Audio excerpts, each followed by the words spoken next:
الحمد لله نحمده ونستعينه ونستغفره ونؤمن به ونتوكل عليه ونعوذ بالله من شرور أنفسنا ومن سيئات أعمالنا من يهده الله فلا مضل له ومن يضلل فلا هادي له ونشهد أن لا إله إلا الله وحده لا شريك له وصلى الله تبارك وتعالى على خير خلقه محمد وعلى آله وأصحابه أجمعين. أما بعد فأعوذ بالله من الشيطان الرجيم. بسم الله الرحمن الرحيم. إنا أنزلناه في ليلة القدر وما أدراك ما ليلة القدر. ليلة القدر خير من ألف شهر. تنزل الملائكة والروح فيها بإذن ربهم من كل أمر.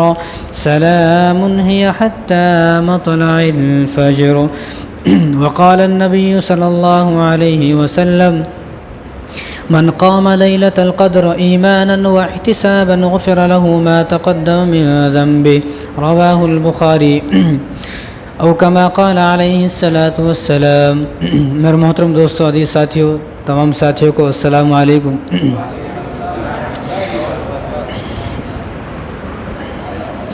اللہ تبارک و تعالیٰ نے قرآن کریم کو جو نازل فرمایا نا، اسی مہینے کے اندر نازل فرمایا، جس کو اللہ تعالیٰ خود بتا رہے ہیں. کسی انسان کو بتانے کی ضرورت نہیں ہے، بلکہ اللہ تعالیٰ خود فرما رہے ہیں: انا انزلناہ فی لیلۃ القدر. جو ہم نے قرآن مجید کو نازل کیا ہے وہ اسی مہینے میں نازل کیا ہے.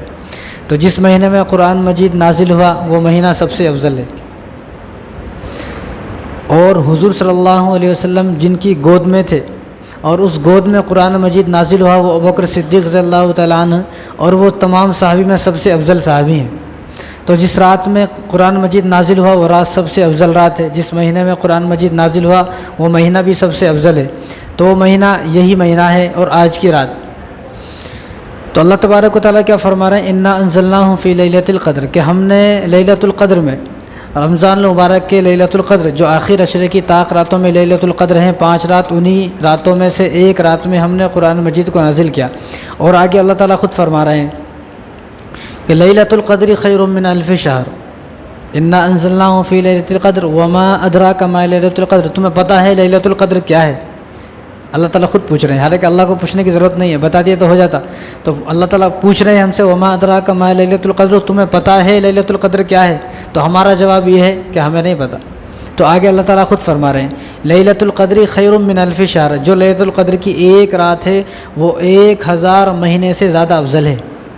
1000 مہینے سے. 1000 مہینے کے کتنے سال ہوتے ہیں؟ 83 سال 4 مہینے ہوتے ہیں. 83 ایئرس 4 مہینے ہوتے ہیں. 1000 مہینوں کے 83 سال 4 مہینے ہوتے ہیں. جو دن ہوتے ہیں، جو راتیں ہوتی ہیں، وہ 30,000 راتیں ہوتی ہیں. 30,000 دن، 30,000 راتیں. اب جو ایک آدمی اس رات میں عبادت کر لے گا تو اس کو 30,000 راتوں کی عبادت مل گئی اور 30,000 دن کی عبادت مل گئی. کتنا آسان!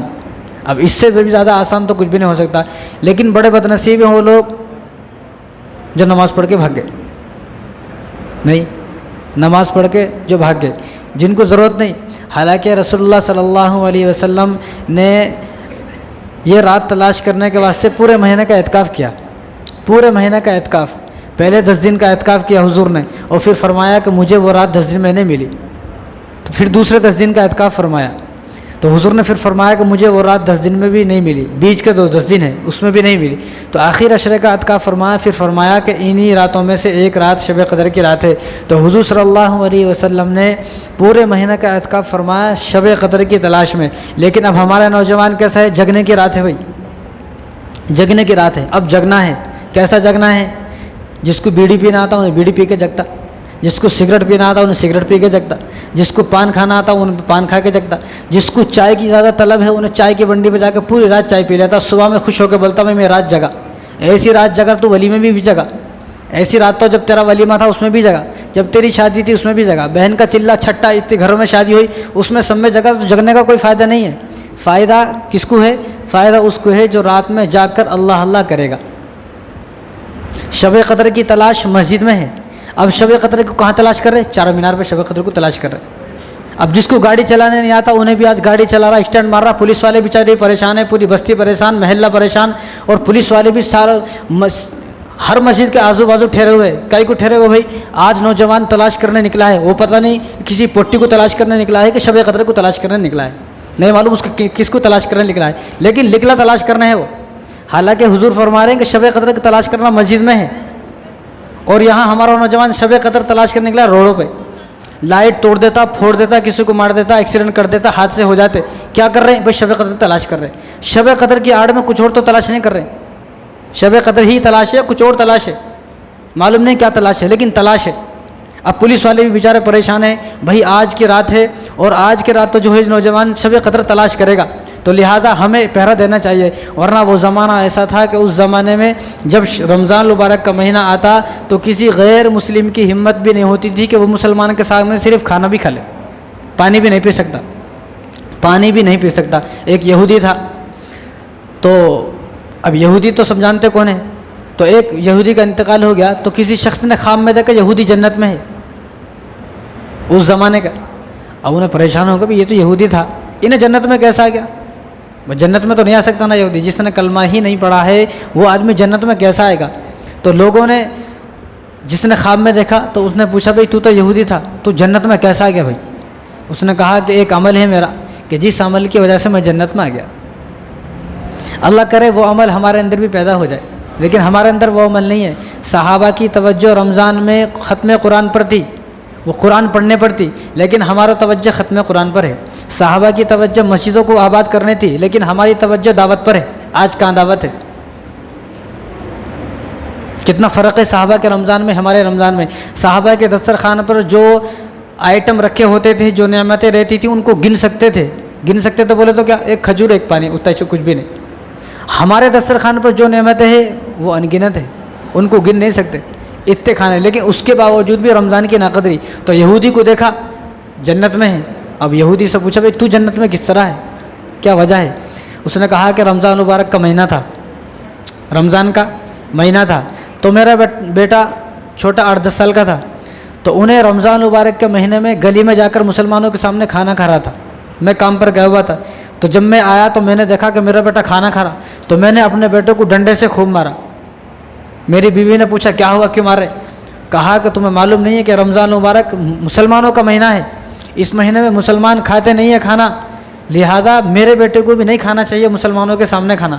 یہاں تو مسلمانوں کے گھر میں دن میں پورے دن سیٹی لگتی، پورے دن سیٹیں لگ رہی ہیں مسلمانوں کو، پورے دن آرام سے کھا رہے ہیں، کوئی توجہ نہیں. یہاں ہمارے سے چھپا سکتے ہو لیکن اللہ سے نہیں چھپا سکتے. ان اللہ علیم بذات الصدور، اللہ تبارک و تعالیٰ کو سب معلوم ہے.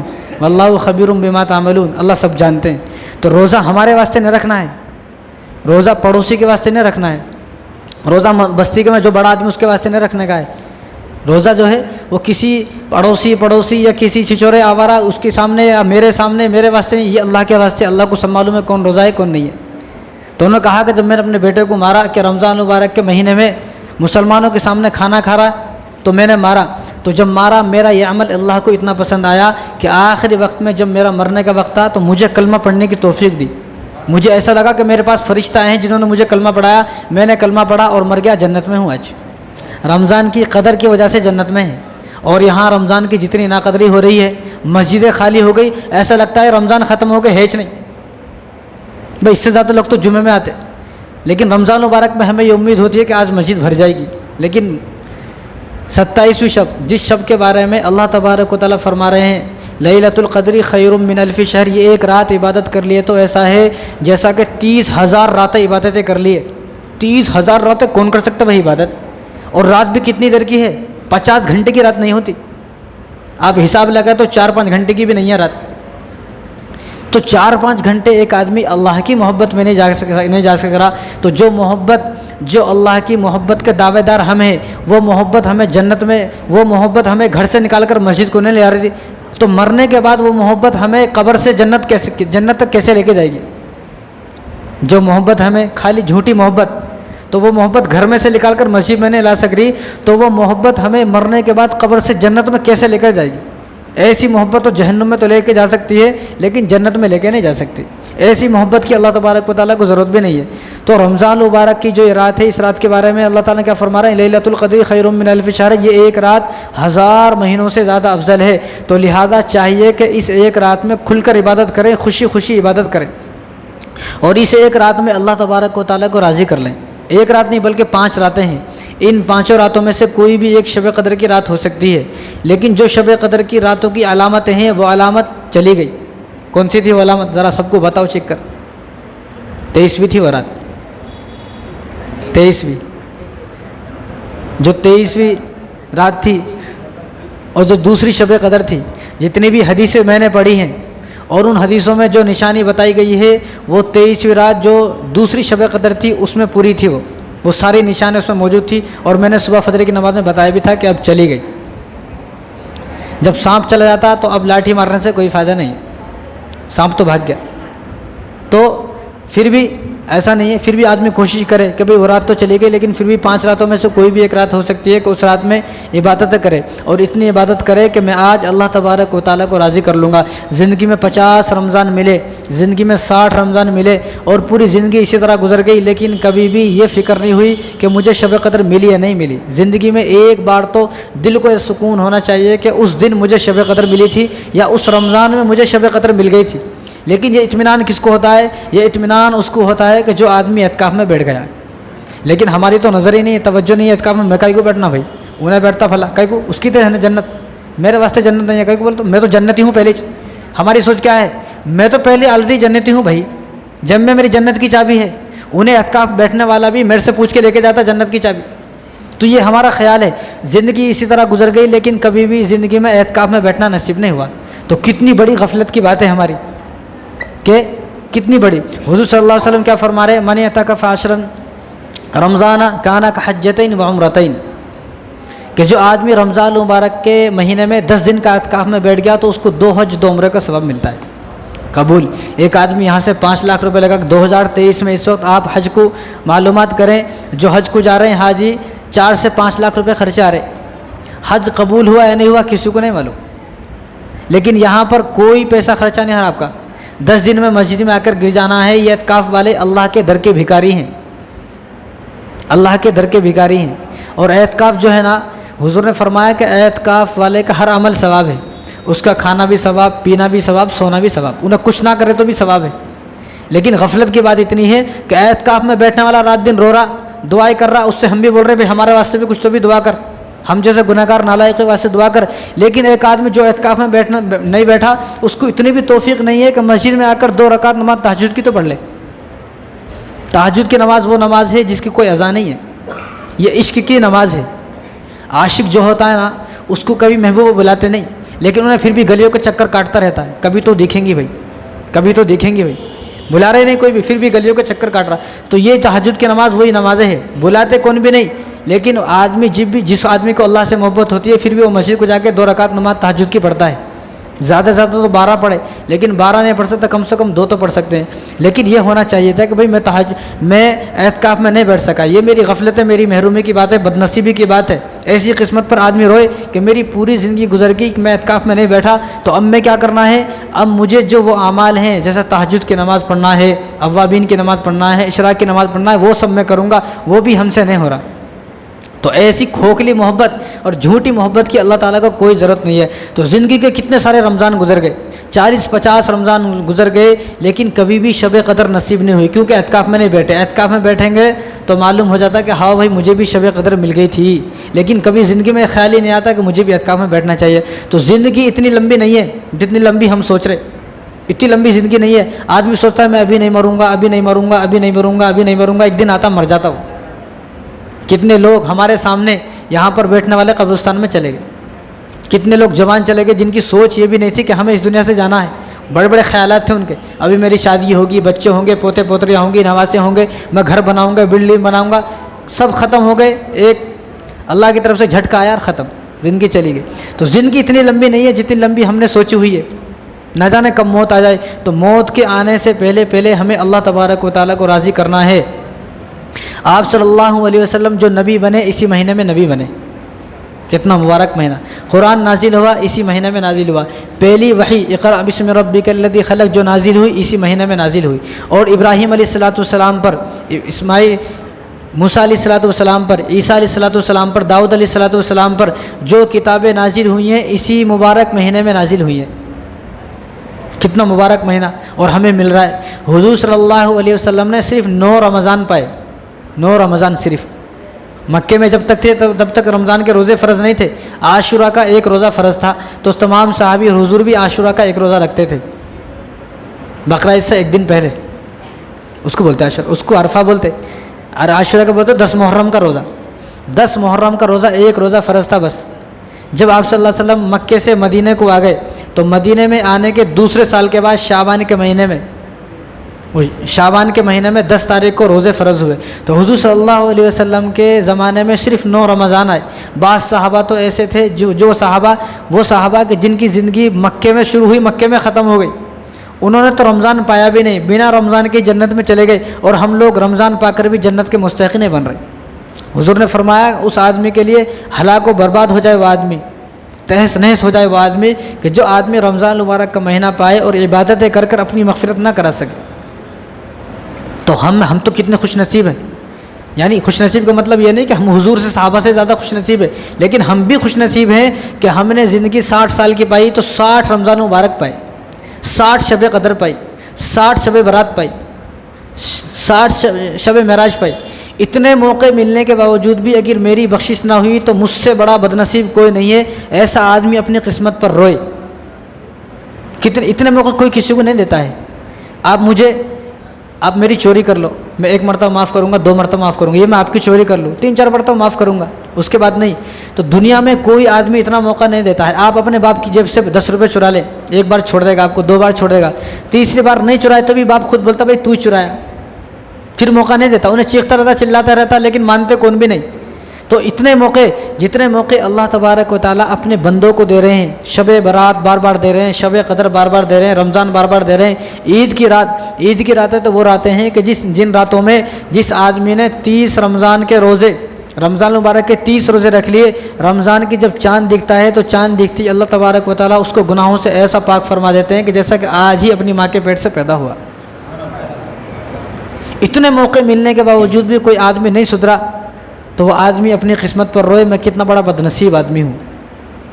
تو کتنے اللہ تبارک و تعالیٰ کو اپنے بندوں سے بڑا پیار ہے، بڑی محبت ہے.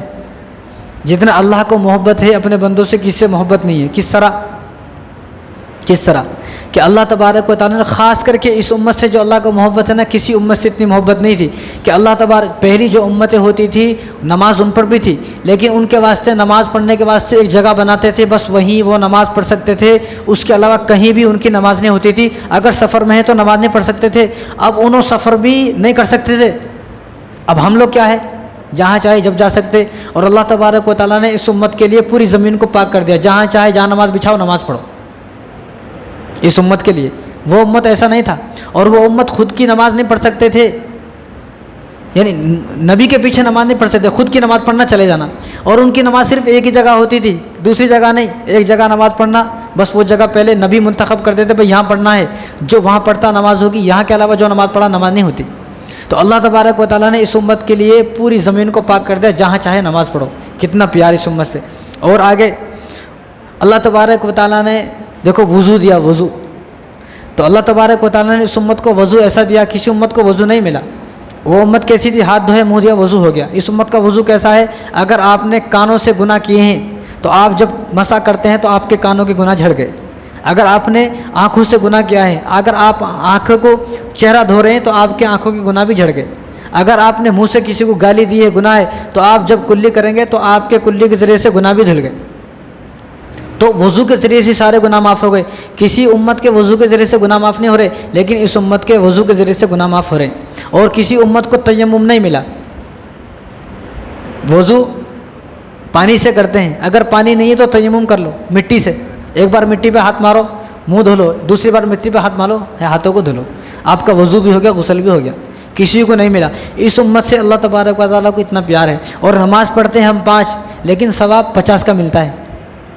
نہیں، 5 نمازیں پڑھ رہے ہیں لیکن 50 کا ثواب مل رہا ہے. اور جو آدمی حضور صلی اللہ علیہ وسلم ارشاد فرمایا کہ جو آدمی اپنی مسجد میں جماعت کے ساتھ نماز پڑھتا ہے اس کو تو ایک نماز پر اور 27 درجے ثواب ملتا ہے, اور 27 درجے. امام کے پیچھے نماز پڑھے تو اور مزے آ گئے. پھر اتنا یعنی کسی امت کو یہ سب چیزیں نہیں ملی جو ہمیں ملی ہے. لیکن اتنے موقع ملنے کے باوجود, اتنا سب کچھ ملنے کے باوجود ایک آدمی جو ہے نافرمانی پڑھا رہے تو اللہ تبارک و تعالیٰ کی طرف سے پکڑ آئے گی یا نہیں آئے گی؟ اللہ تعالیٰ کیا فرما رہے ہیں قرآن کریم کے اندر, کنتم خیر امت اخرجت للناس, کہ تم لوگ جو ہونا, تم یہ جو امت ہے یہ امت اللہ تبارک و تعالیٰ کو بڑی پسند ہے کہ تم بھلائی کا کام کرتے ہو. اللہ تعالیٰ کو یہ امت بڑی پسند ہے. کنتم خیر امت اخرجت للناس, تمام لوگوں میں سب سے بہترین امت تم ہو کیونکہ تم بھلائی کا کام کرتے ہو. لیکن جو آدمی بھلائی کا کام کرے گا جبھی تو نیک آدمی بنے گا. لیکن بھلائی کا کام کر رہا ہے نہیں, بھلائی کا کام کہاں سے ہوگا بھائی؟ یہاں بھائی کی بھائی سے نہیں بن رہی, دوسرے آدمی کو کیسا سمجھائے گا؟ یہاں اپنے خاندان رشتہ داروں میں لڑائی ہے تو دوسرے آدمی کو کیسا سمجھائے گا؟ تو یہ امت بہترین امت جب ہے جب اللہ تبارک و تعالیٰ کے احکاموں پر عمل کرے گی. اور ہر امت جب ایک عمل کرتی تھی تو اس کو ثواب بھی ایک ہی ملتا تھا, ایک نیکی پر ایک ثواب. لیکن یہاں پر کیا ہے؟ یہاں پر اللہ تبارک و تعالیٰ نے ثواب کو بڑھا دیا ہے. اللہ تعالیٰ کیا فرما رہے ہیں, من جاء بالحسنۃ فلہ عشر امثالھا, کہ تم نیک ایک عمل کرو گے, ایک عمل کرو گے, ایک نیکی کرو گے تو تمہیں 10 دیا جائے گا. 10 اگر تم اخلاص کے ساتھ کرو گے تو ایک کا 700 ملے گا, اور زیادہ اخلاص کے ساتھ کرو گے تو انما یوفی الصابرون اجرهم بغیر حساب, تو تمہیں بغیر حساب و کتاب اتنا دیا جائے گا تم گن نہیں سکتے. صرف ایک نیکی پر. ان کو ایک نیکی کرے تو ایک ہی ملتا تھا, یہاں پر ایک نیکی کرے تو ہزاروں نیکی کا ثواب مل رہا ہے. لیکن اللہ تبارک و تعالیٰ کو کتنا پیار ہے اس امت سے. اور سب سے پہلے جو جنت میں جائے گی یہ امت جنت میں جائے گی, سب سے پہلے جنت میں یہی امت جائے گی. اور ہر نبی کی گواہی ہم لوگ دیں گے. یہ امت ہر امت اپنے نبی کو جھٹلا دے گی. عیسیٰ علیہ السلام کو ماننے والے عیسیٰ علیہ السلام کو جھٹلا دیں گے. موسیٰ علیہ السلام کو ماننے والے ان کی قوم ان کو خود جھٹلا دے گی, ہمارے پاس نہیں آئے. تو یہ امت اللہ تبارک و تعالیٰ کے سامنے حاضر ہو کر گواہی دے گی, اللہ ہم گواہ ہیں کہ موسیٰ علیہ السلام بھی آئے تھے, عیسیٰ علیہ السلام بھی آئے تھے, نوح علیہ السلام بھی آئے تھے, شعیب علیہ السلام بھی آئے تھے. کیا دلیل ہے؟ اگر وہاں پوچھیں گے تمہارے پاس کیا دلیل ہے تو بتائیں گے کہ ہم نے قرآن کو پڑھا ہے, قرآن کریم کے اندر موجود ہے. اگر یہ باتیں جھوٹی ہیں تو قرآن بھی جھوٹا ہے, لہذا قرآن تو جھوٹا نہیں ہے تو معلوم ہوگا کہ ساری باتیں سچی ہیں. ہر نبی کی گواہی, جب ہر نبی کی گواہی دیں گے, وہ خود ماننے والے اپنی نبی کی گواہی نہیں انکار کر دیں گے, اور اس امت کے لوگ اپنی نبی کی گواہی دیں گے, تو اللہ تبارک و تعالیٰ کو اتنا پیار آئے گا. جو گواہی دیں گے سب کو جنت میں. لیکن وہ گواہی دے گا کون؟ وہ گواہی وہ دے گا جس نے قرآن کو کبھی پڑھا ہوگا. جس نے کبھی قرآن کو کھول کے ہی نہیں دیکھا وہ کیسے گواہی دے گا؟ اس کو کیا معلوم شعیب علیہ السلام کا تذکرہ کون سے پارے میں کون سی صورت میں, اس کی کیا معلوم؟ تو قرآن کو آدمی پڑھے. جو آدمی حفظ نہیں کرا اور قرآن کریم کو صرف ناظرہ روزانہ دیکھ کر پڑھتا ہے تو ایسا آدمی بھی قیامت کے دن حافظ قرآن ہوگا. لیکن ہماری اتنی غفلت ہے کہ میں ایسے لوگوں کو جانتا ہوں کہ رمضان مبارک میں قرآن کو چھیے بھی نہیں, ایسا نبی چھیے بھی نہیں قرآن کو. جس قرآن سے ہدی للمتقین ہے تو ہدایت ہے مومنین کے لیے. اس کو قرآن کو تو پڑھ کے زندگی بدل جاتی ہے, قرآن کو پڑھ کے تو تقدیریں بدل جاتی ہیں. جو اللہ نے تقدیر میں لکھا ہوا ہے, جو آدمی ہمیشہ قرآن کو پڑھتا ہے اس کی تقدیر کو بدل دیتے ہیں اللہ تعالیٰ. ساری عبادت کرنے والا ایک طرف, کتنی بھی تسبیحات ہیں, کتنی بھی نفل نمازیں ہیں فرض کو چھوڑ کر, اور قرآن کا ایک رکوع پڑھنے والا ایک طرف, تو 1000 تسبیح پڑھنے والا اور قرآن کریم کی ایک آیت پڑھنے والا برابر نہیں ہو سکتے. لیکن یہاں ایسے لوگ ہیں, ہماری جماعت میں ہماری صف میں ایسے لوگ موجود ہیں, تسبیح تو پڑھتے ہیں دونوں ہاتھوں میں لیکن کبھی قرآن کو چھو کے بھی نہیں دیکھتے. اور جو قرآن کو پڑھ رہے ان کو گالیاں دے رہے. اور بھائی اس نے قرآن پڑھا ہے, اس نے قرآن کی صرف ایک سورت ہی پڑھ لی, انا اعطیناک الکوثر فصلی لربک وانحر ان شانک هو الابتر, یہ پڑھ لیا اور تو صبح سے شام تک تسبیح پڑھتا رہے تو اس کے ثواب کو نہیں پہنچ سکتا. کیوں نہیں پہنچ سکتا؟ قرآن وہ چیز ہے جو اللہ کی ذات سے نکلی ہے. یہ کلام اللہ ہے. قرآن کلام اللہ ہے, اللہ کی ذات سے نکلا ہے قرآن. تسبیحات کلام اللہ نہیں ہے. تو جو چیزیں اپنی ذات سے نکلی ہیں, ایک میرا 100 کا نوٹ ہے, ایک تمہارا 100 کا نوٹ ہے, لیکن میرے نزدیک میرے اپنے 100 کے نوٹ کی زیادہ اہمیت ہے. تم ان کا 100 کا نوٹ چرا کے پھاڑ دو تو میرے کو کوئی تکلیف نہیں ہوگی, لیکن میرا 100 کا نوٹ پھاڑ دیا تو تکلیف ہوگی. سمجھ میں آئی مثال؟ اور حضور صلی اللہ علیہ وسلم نے ارشاد فرمایا, قسم کھائی حضور نے, میں قسم کھاتا ہوں کہ جب تک میری امت جنت میں داخل نہیں ہوگی میں بھی جنت میں داخل نہیں ہوں گا. اور کیا چاہیے؟ ابوبکر صدیق رضی اللہ تعالیٰ عنہ, حضرت عائشہ رضی اللہ تعالیٰ عنہ کے والد صاحب ہیں, تو انہوں نے اپنی بیٹی سے کہا, حضرت عائشہ جو ہیں وہ حضور کی بیوی ہیں, تو اپنی بیٹی سے کہا کہ اگر کسی موقع پر حضور خوش ہونا تو میرے لیے بھی اپنے لیے بھی دعا کرانا، میرے لیے بھی اپنے لیے بھی دعا کرانا۔ تو ہم لوگوں کا یہ خیال نہیں ہے، ہم لوگ کیا بولتے ہم لوگ اس لیے ابو بکر وہ ہیں جو اس دنیا میں نبیوں کے بعد سب سے افضل انسان ہیں۔ وہ کیا فرما رہے ہیں کہ نبی کبھی خوش ہوں تو میرے لیے دعا کرانا، حالانکہ ان کے بارے میں تو قرآن نازل ہو چکا ہے، والذی جاء بالصدق وصدق بہ اولئک هم المتقون۔ ابو بکر صدیق صلی اللہ تعالیٰ عنہ کے بارے میں تو قرآن نازل ہو چکا ہے، قرآن کی کئی آیت نازل ہو چکی ہیں، اور وکلم وعد اللہ الحسنی کہ صحابی چاہے کتنے بھی گناہ کریں سب جنتی ہیں۔ لیکن کیا فرما رہے ہیں ابو بکر کہ میرے واسطے اور اپنے واسطے حضور سے کبھی کسی موقع پر خوش ہوں تو دعا کرانا۔ یہاں اپنا امام صاحب سامنے ہے، کوئی بھی دعا نہیں کراتے، کئی بار تو انہیں خود بہتر ہے بھائی میں اچھا ہوں، ہماری سوچ یہ ہے کہ امام صاحب میرے کو آ کے بولنا بھائی دعا کر بول کے۔ کئی بار تو میں آج نماز پڑھنے آیا تو آج میں نماز پڑھنے آیا تھا، آج میں 30 مارخہ ہوں، انہیں 5 وقت کی نماز پڑھا، انہیں 30 مارخہ نہیں ہے، میں 30 مارخہ ہوں، میں چودھری صاحب ہوں، میں ہوں سب کچھ ہوں۔ تو اپنے بڑے جو ہوتے ہیں ان سے دعا کرانا چاہیے۔ تو کیا فرما رہے ہیں ابوبکر کہ میرے واسطے اور اپنے واسطے دعا کرانا، کہا ٹھیک ہے۔ تو ایک موقع پر حضور صلی اللہ علیہ وسلم بڑے خوش تھے، اور عائشہ رضی اللہ تعالیٰ عنہ اپنی بیوی ہیں ان کی گود میں لیٹے ہوئے تھے۔ کہاں لیٹے ہوئے تھے؟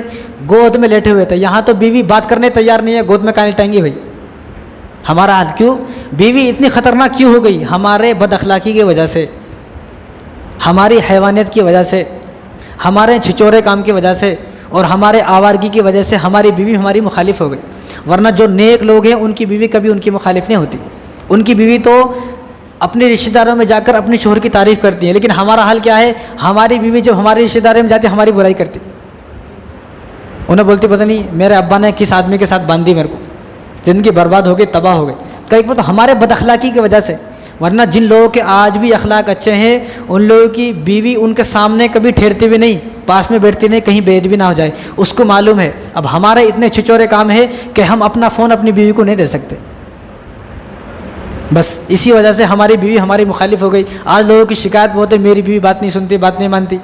او بھائی کیوں بات نہیں مانتی؟ اس لیے بات نہیں مانتے کیونکہ آپ کی فون کا لوگ آپ کی بیوی کچھ نہیں معلوم، آپ کا فون کا لوگ بیوی کو نہیں معلوم، تو بیوی کو شک ہوگا، جب شک ہوگا تو دل کے اندر حسد پیدا ہوگا، بغض پیدا ہوگا، جب حسد اور بغض پیدا ہوتا تو لڑائی جھگڑے بڑھ جاتے۔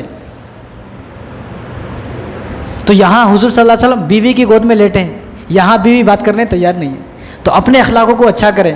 بیوی کو عبادت سے نہیں سدھار سکتے، بیوی کو بولتا میں اب پوری رات جاگ کر آیا ہوں لہٰذا کل سے تو جو ہے میری خدمت کر، ان چیزوں سے بیوی متاثر نہیں ہوتی۔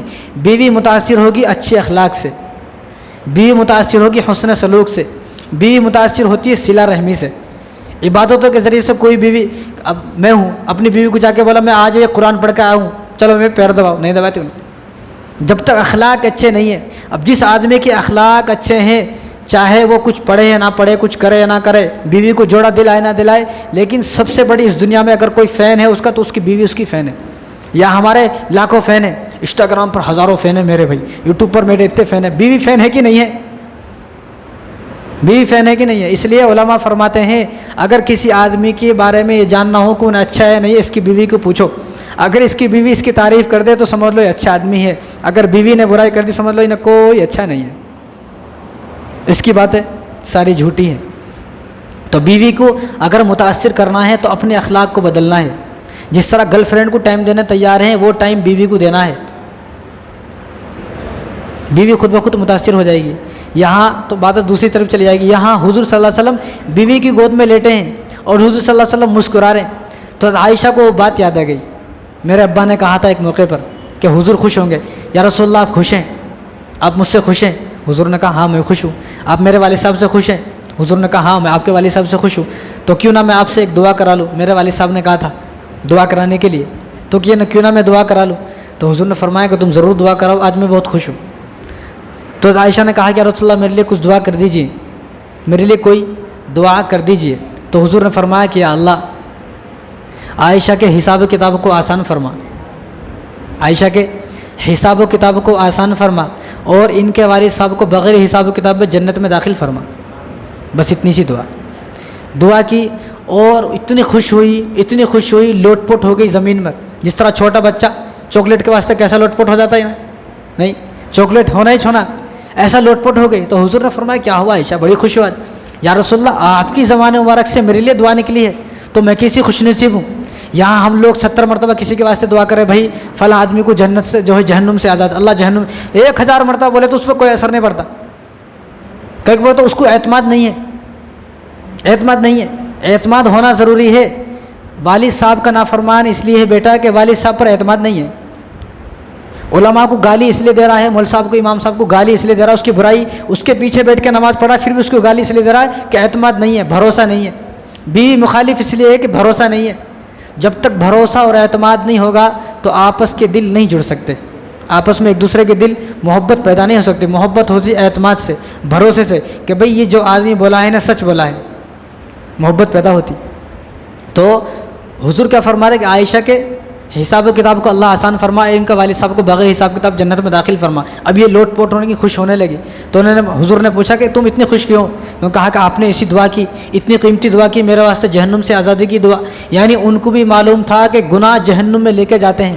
یہاں ہم لوگ رات دن گناہ کر رہے پھر بھی ہم لوگوں کی سوچ کیا ہے 2 رکعت نماز پڑھ لیا تو جنت کی چابی میرے پاس، یہاں یہ خیال ہے۔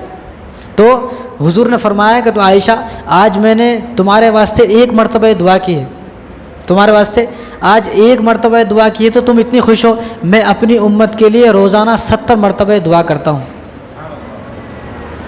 اپنی امت کے لیے۔ کون سی امت؟ جو شراب پی رہی، کون سی امت؟ جو زنا کر رہے، کون سی امت؟ جو ہیرا پھیری 2 نمبر کا کام کر رہے، لوگوں کی زمینوں پر قبضہ کر رہے، 2 نمبری کام، حسد اور بغض اور کینہ، اتنے گناہ کے باوجود آدمی سوچے کہ میرے نبی نے میرے واسطے کیا کتنی دعائیں کی ہیں۔ تو اس امت سے اللہ کو بھی اور اللہ کے نبی کو بڑا پیار ہے۔ تو اللہ تبارک و تعالیٰ نے جتنے موقع اس امت کو دیے ہیں معافی کے، کسی امت کو اتنے موقع نہیں دیے۔ کس طرح؟ حج کرو آپ کے گناہ معاف ہوں گے، عمرہ کرو آپ کے گناہ معاف ہوں گے، نماز پڑھو آپ کے گناہ معاف ہوں گے۔ اور حضور نے فرمایا کہ مسلم شریف کی روایت ہے، حضور نے فرمایا کہ ایک جمعہ دوسرا جمعہ، ایک جمعہ پڑھے پھر دوسرے جمعہ پڑھے تو دوسرے جمعہ پڑھنے کی برکت سے جو درمیان کے گناہ تھے اللہ تبارک و تعالیٰ سارے گناہوں کو معاف فرما دیتے ہیں۔ کتنا بڑا موقع۔ اور حضور نے آگے فرمایا، مسلم شریف کی یہ بھی روایت ہے کہ ایک رمضان کسی نے قدردانی کی، ایک رمضان مبارک کے 30 روزے رکھے اور اس رمضان مبارک کی قدردانی کی۔ اب وہ دوسرا رمضان آیا، دوسرے رمضان مبارک کی قدردانی کی، 30 روزے رکھے تو بیچ کے 11 مہینے کے جتنے گناہ تھے اللہ تبارک و تعالیٰ رمضان مبارک کی قدردانی کی وجہ سے 11 مہینے کے گناہوں کو معاف فرما دیتے ہیں۔ اتنے موقع کون دیتا ہے بھائی؟ اور آگے حضور نے فرمایا کہ جب آدمی وضو کرتا ہے تو وضو کے ذریعے سے گناہ معاف ہو رہے ہیں، صدقہ کر رہا ہے تو صدقے کے ذریعے سے گناہ معاف ہو رہے ہیں، والدین کی خدمت کرے تو والدین کی خدمت کی وجہ سے گناہ معاف ہو رہے ہیں۔ عید، آدمی عید کی نماز پڑھے لیکن عید اور بقرعید کی نماز پڑھ کے جب آدمی گھر کو واپس آتا ہے تو سارے گناہ اس کے معاف ہو جاتے ہیں۔ عرفے کے دن آدمی حج کرنے جاتا ہے، میدان عرفات میں ہے، یا عرفے کے دن 9 تاریخ کو یہاں پر آدمی روزہ رکھتا ہے تو اس کے سارے گناہ معاف، قربانی کرتا ہے سارے گناہ معاف، صلہ رحمی کرے سارے گناہ معاف، حسن سلوک کرے سارے گناہ معاف، آپس میں کسی کے درمیان صلح کرا دے تو بھی سارے گناہ معاف۔ اتنے موقع کون دیتا ہے بھائی گناہ کے معافی کے؟ اتنا موقع تو کون بھی نہیں دیتا۔ جہاں تم ایک بار چوری کر لو پولیس والے پکڑ کے لے گئے، زندگی میں دوبارہ پولیس والے تمہارے اوپر اعتبار نہیں کرتے، کبھی بھی اعتبار نہیں کرتے۔ یہاں اللہ تبارک و تعالیٰ بار بار موقع دے رہے ہیں۔ اتنے موقع پانے کے باوجود اگر کوئی آدمی اپنی اصلاح نہ کرے، اپنے آپ کو نہ بدلے، رمضان مبارک تو بدلنے کا مہینہ ہے، یہاں اللہ تبارک و تعالیٰ نے ہر چیز کو بدل دیا۔ سحری کا ٹائم بدل دیا، بھائی وہ کھانے کا ٹائم ہے۔ کوئی آدمی اگر گھر میں دعوت کرے، بھئی آپ کی دعوت ہے، کب آنا؟ رات میں 3 بجے آنا، تو انہیں کیا بولیں گے؟ لگتا ہے اس کا تار جو ہے وہ ڈھیلا ہو گیا، اسکرو ڈھیلے ہو گئے شاید اس کے، لگتا ہے نا بیوقوف کوئی مجنون آ گیا، دیوانہ آ گیا، پاگل آ گیا، لوگ ایسا بولیں گے۔ لیکن اللہ تبارک و تعالیٰ نے کھانے کے نظام کو بدل دیا، رات 3 بجے اٹھے کھاؤ، اب اچھا نہیں لگ رہا لیکن جھک مار پھر بھی کھانا پڑ رہا۔ تو اسی کھانے پر تو برکتیں ہیں، اسی کھانے کی وجہ سے تو اللہ تبارک و تعالیٰ سبب عطا فرمائیں گے۔ رمضان مبارک میں سب کچھ بدل دیا اللہ تعالیٰ نے تاکہ تو بھی بدل جائے۔ جو آدمی رمضان مبارک سے پہلے عشاء کی نماز نہیں پڑھتا تھا، وہ آدمی رمضان مبارک میں آتا، عشاء بھی پڑھتا، پھر 20 رکعت تراویح بھی پڑھتا۔ جو پہلے 5 منٹ آنے تیار نہیں ہے انہیں 2 گھنٹے میں مسجد سے جاتا۔ کیوں؟ اللہ تبارک و تعالیٰ نے نظام کو بدل دیا، کھانے کا نظام بدل دیا، پینے کا نظام بدل دیا، سونے کا نظام بدل دیا۔ پہلے رات میں عشاء پڑھ کے سوتے تھے، صبح اٹھتے تھے، اب 12 بج جا رہے سوتے سوتے، 1 بج جا رہا، صبح 3 بجے پھر سے اٹھنا ہے۔ ہر چیز کا نظام اللہ تبارک و تعالیٰ نے اس لیے بدل دیا، یعنی اللہ تعالیٰ بتانا چاہ رہے ہیں کہ میں نے نظام کو اس لیے بدلا تاکہ تو بھی بدل جائے۔ لیکن زندگی میں اتنے رمضان ملے لیکن آدمی بدلنے تیار نہیں ہے. زندگی میں 50 رمضان ملے لیکن 5 گناہ چھوڑنے تیار نہیں ہے. زندگی میں 50 رمضان ملے لیکن 5 وقت کا آدمی نمازی نہ بن سکا. زندگی میں 50 رمضان ملے لیکن 5 سنتوں پر عمل کرنے کی توفیق نہیں ہو رہی. تو ایسا آدمی اپنی قسمت پر روئے کہ میں کیسا بدنصیب انسان ہوں, کیسا جو ہے میں کیسا ناکارہ اور نالائق انسان ہوں, اتنے موقع ملنے کے باوجود بھی میں نہیں سدھر رہا ہوں. حضرت علی رضی اللہ تعالیٰ عنہ کا قول ہے, حضرت علی رضی اللہ تعالیٰ عنہ فرماتے ہیں کہ اگر اللہ تبارک و تعالیٰ کو اس امت کی بخشش نہ کرنی ہوتی, معلوم یہ ہوا کہ اللہ تبارک و تعالیٰ اس امت کی بخشش کرنا چاہتے ہیں, تو حضرت علی فرما رہے ہیں کہ اگر اللہ تبارک و تعالیٰ کو اس امت کی بخشش کرنی نہ ہوتی تو اللہ تبارک و تعالیٰ سورہ اخلاص نازل نہ فرماتے اور رمضان مبارک کا مہینہ اس امت کو نہ دیتے. یہ 2 چیزیں دینے کا مطلب یہ ہے کہ اللہ تبارک و تعالیٰ چاہتے ہیں کہ تمہاری مغفرت ہو جائے. یعنی ہمارے استاد فرماتے تھے کہ رمضان مبارک کا مہینہ آنے کا مطلب یہ ہے کہ اللہ تعالیٰ خود پکار رہے ہیں, بھائی آ جاؤ میرے پاس, میرا دروازہ کھلا ہے, آ جاؤ میرے پاس, آ جاؤ میرے پاس, آ جاؤ میرے پاس. حالانکہ جب رمضان مبارک کا مہینہ آتا ہے تو اللہ تبارک و تعالیٰ جنت کے دروازوں کو کھول دیتے ہیں. اذا فتحت دخل رمضان, کہ جب رمضان آیا تو اللہ تبارک و تعالیٰ جنت کے دروازے کھول دیے. وغلقت ابواب جہنم, جہنم کے دروازے بند کر دیا. وہ سلسلتی شیاطین, اور شیاطین کو قید کر دیا. لیکن بعض بڑے بدنصیب لوگ ایسے ہیں کہ جنہوں نے اس مہینے میں بھی اپنے لیے جہنم کے بند دروازوں کو کھلوا دیا, دروازے بند ہیں. یہ وہ لوگ ہیں جو آدمی جس نے رمضان مبارک کی ناقدری کی ہے, اور جو آدمی رمضان مبارک کی ناقدری کرتا ہے تو اللہ تبارک و تعالیٰ اس کے 1 سال کے اعمال کو ختم فرما دیتے ہیں. 1 سال کے اعمال, یہاں پہلے ہمارے نامہ اعمال میں نیک عمل نہیں ہے, اور رمضان کی ناقدری کی وجہ سے 1 سال کے نامہ اعمال ختم ہو گئے. تو حضرت علی فرما رہے ہیں کہ اس امت کی اللہ تبارک و تعالیٰ بخشش کرنا چاہتے ہیں, اس لیے تو رمضان مبارک دیا ہے. تو جو آدمی رمضان مبارک میں بھی اپنی مغفرت نہ کرا سکے, حضور نے فرمایا کہ وہ آدمی ہلاک ہو جائے, برباد ہو جائے. اور دیکھو کتنا بڑا انعام, جب افطار کا وقت ہوتا ہے تو اللہ تبارک و تعالیٰ 10 لاکھ لوگوں کو روزانہ جہنم سے نکال کر جنت میں داخل فرماتے. 10 لاکھ, ایک مہینے میں 3 کروڑ آدمی ہوتے ہیں. 3 کروڑ آدمی ہر مہینے, ہر سال, ہر رمضان میں 3 کروڑ آدمی جہنم والوں میں سے جنت والوں میں جا رہے ہیں. وہ 3 کروڑ میں بھی اگر ہمارا نام نہیں آیا تو آدمی سوچے کہ میں کتنا بڑا بدنصیب, کتنا بڑا گنہگار انسان ہوں. کم سے کم 3 کروڑ میں تو نام آنا جانا چاہیے نا. اور حضور نے صلی اللہ علیہ وسلم ارشاد فرمایا کہ اس امت کو جو انعام ملے ہیں وہ کسی امت کو نہیں ملے. رمضان مبارک میں 5 انعام اس امت کو ملے ہیں کہ اللہ تبارک و تعالیٰ نے وہ انعام کسی کو نہیں دیا. ہر امت پر روزے تھے لیکن روزہ رہنے کے باوجود جو نعمتیں ملی, جو انعام ملے, کسی کو نہیں ملا. حضور صلی اللہ علیہ وسلم ارشاد فرمایا منہ کی بو, روزہ دار جب آدمی روزہ رکھتا ہے تو اس کی منہ کے اندر ایک بو پیدا ہو جاتی ہے. وہ بو اللہ تبارک و تعالیٰ کو جو جنت کے اندر مشک ہے, خوشبو ہے, اس خوشبو کی اگر ایک قطرہ دنیا میں ڈال دیے تو پوری دنیا مہک جائے گی, پوری دنیا خوشبو ہو جائے گی. تو حضور فرما رہے ہیں کہ وہ جو اتنی زیادہ خوشبو ہے, وہ خوشبو اللہ کو اتنی پسند نہیں ہے جتنا ایک آدمی روزہ رکھتا ہے, روزہ رکھنے کے بعد اس کے منہ کے اندر بو پیدا ہو جاتی ہے. وہ بو جتنی پسند ہے, وہ خوشبو بھی اتنی اللہ تعالیٰ کو پسند نہیں ہے. اور اللہ تبارک و تعالیٰ نے دیکھو جو جنت کے اندر, آسمانوں کے اندر جو فرشتے ہیں, ان کی کوئی ڈیوٹی ہے. کوئی آدمی رکوع میں ہے, کوئی سجدے میں ہے. جو جب رمضان مبارک کا مہینہ آتا ہے تو اللہ تبارک و تعالیٰ سب کو منع کر دیتے ہیں, اب تمہیں کچھ بھی نہیں کرنا.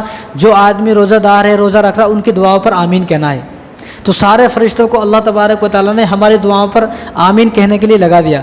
اور مچھلیوں کو, پرندوں کو حکم دے دیا کہ تم روزہ دار کے لیے دعا کرو, استغفار کرو.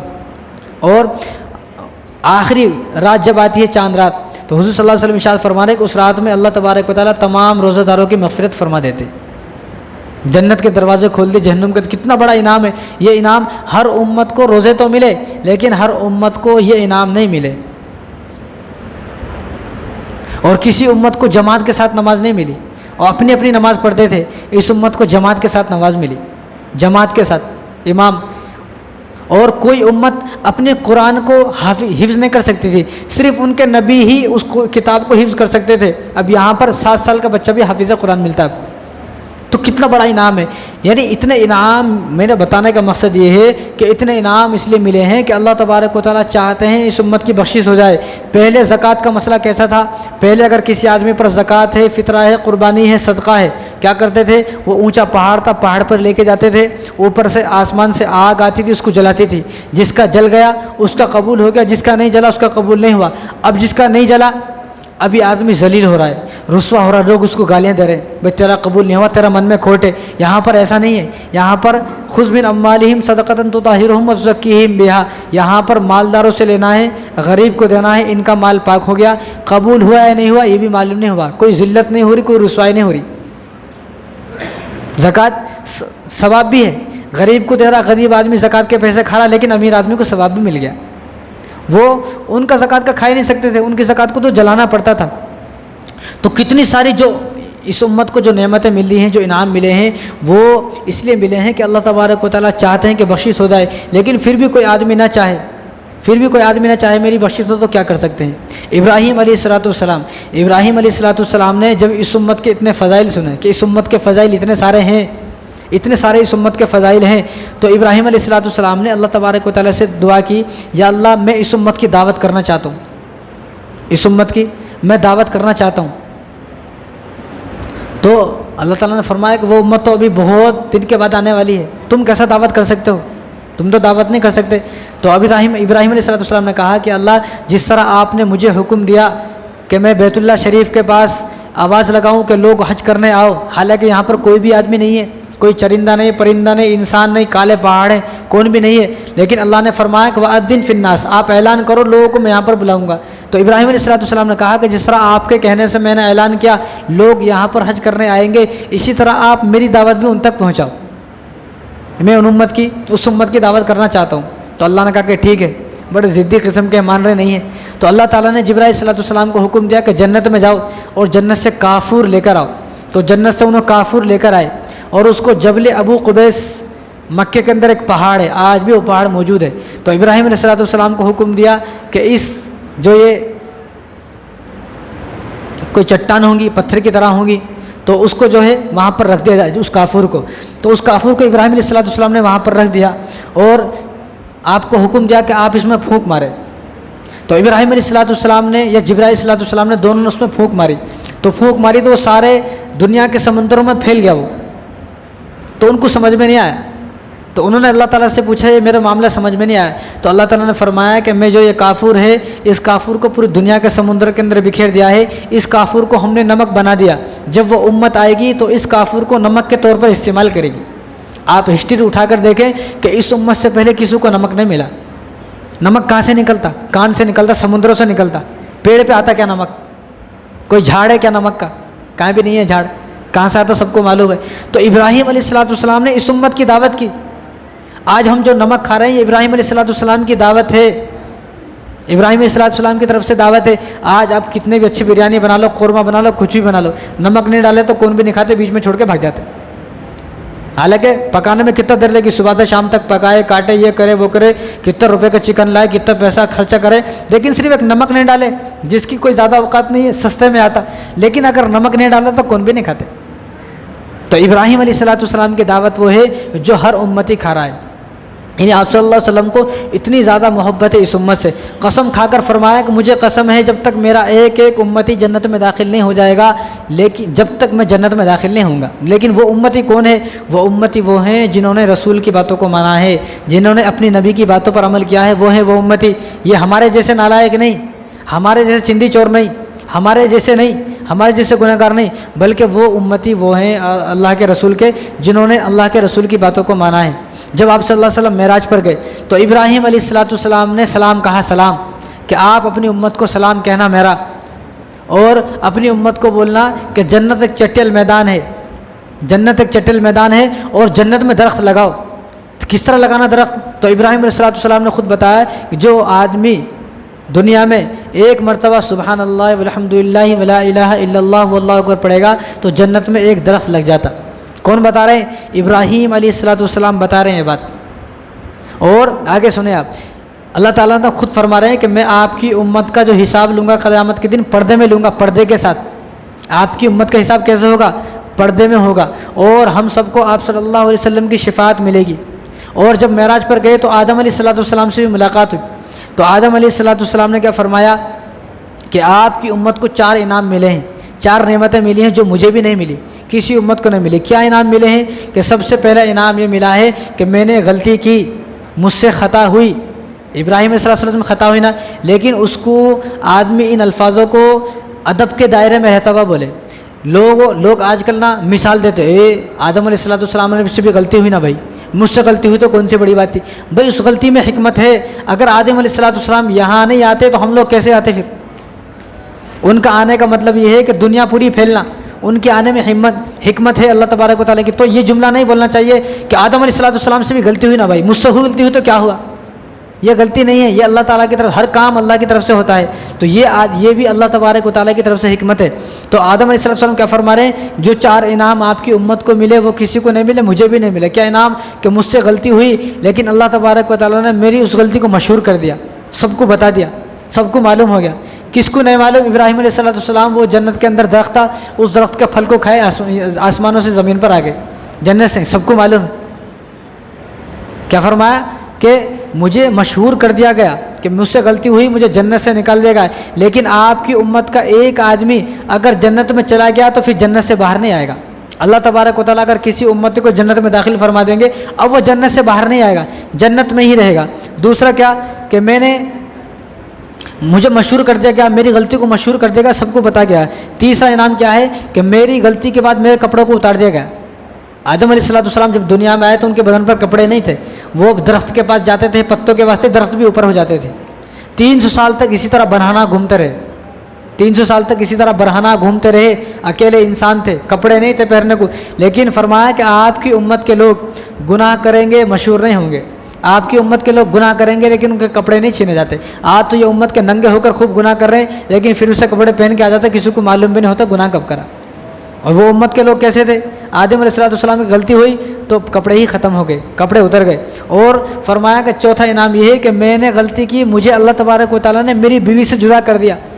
یہاں گناہ کر کے بھی پورے خاندان کے ساتھ رہ رہا، گناہ گار ہے لیکن پورے خاندان کے ساتھ آرام سے رہ رہا، مستی سے۔ اور یہاں اللہ تبارک و تعالیٰ نے ابراہیم علیہ السلام کو بیوی سے جدا کر دیا اور حکم فرمایا کہ تمہاری توبہ تو قبول ہوگی، 300 سال تک روتے رہے، تمہاری توبہ قبول ہوگی لیکن یہاں پر نہیں، میدان عرفات میں قبول ہوگی، یہاں پر نہیں۔ اس لیے لہٰذا میدان عرفات میں جاؤ۔ تو میدان عرفات میں ادھر سے حضرت حوا آئی، ادھر سے آدم علیہ السلام، دونوں چلے، دونوں وہاں پر ملاقات ہوئی، انہوں کی توبہ قبول ہوئی۔ تو اللہ تبارک و تعالیٰ نے کی توبہ کو کہاں قبول فرمایا؟ کہ میدان عرفات کے اندر قبول فرمایا۔ بتاؤ یہاں کیا ہے؟ کہیں بھی جانے کی ضرورت نہیں ہے، جہاں گناہ ہوا وہیں توبہ کر لیے تو سارے گناہ معاف ہو جاتے ہیں۔ کتنا آسان! یعنی اللہ تبارک و تعالیٰ کو ہم سے اور اس امت سے اتنی محبت ہے کہ بخشش کرنا چاہتے ہیں، لیکن پھر بھی اگر کوئی آدمی بخشش نہ کرائے تو کیا فائدہ؟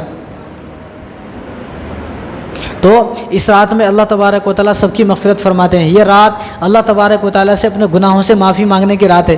بیان عبادت نہیں ہے، بیان اتنا بڑا بیان بھی عبادت ہے لیکن ایسی بڑی عبادت نہیں ہے۔ اصل عبادت کیا ہے؟ کہ آدمی اس پوری رات میں جاگ کر خود کی تنہائی کی عبادت کرے۔ رسول اللہ صلی اللہ علیہ وسلم نے پورے مہینے کا اعتکاف کیا اور آپ ہر سال پھر 10 دن کا اعتکاف فرماتے تھے۔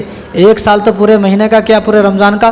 پھر آپ جو ہے مکے سے آنے کے بعد جب مدینے میں آئے تو ہر سال 10 دن کا اعتکاف فرماتے۔ تو اس میں کوئی بیان بازی نہیں ہوتی تھی، اس میں کوئی بیان نہیں، بلکہ سب صحابہ اور حضور صلی اللہ علیہ وسلم تنہا بیٹھ کر عبادت کرتے تھے۔ ہم لوگ کیا ہے، تھوڑا بیان سن لیے، اب اس کے بعد گاڑی چلانا ہے، پورا روڈوں پہ پھرنا ہے، آوارہ گردی پھرنا ہے۔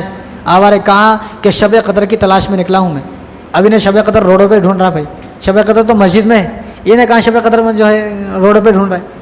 تو شب قدر ملے گی اس آدمی کو جو آدمی اس رات میں قرآن پڑھے گا، توبہ کرے گا، اپنے گناہوں سے توبہ کرے گا۔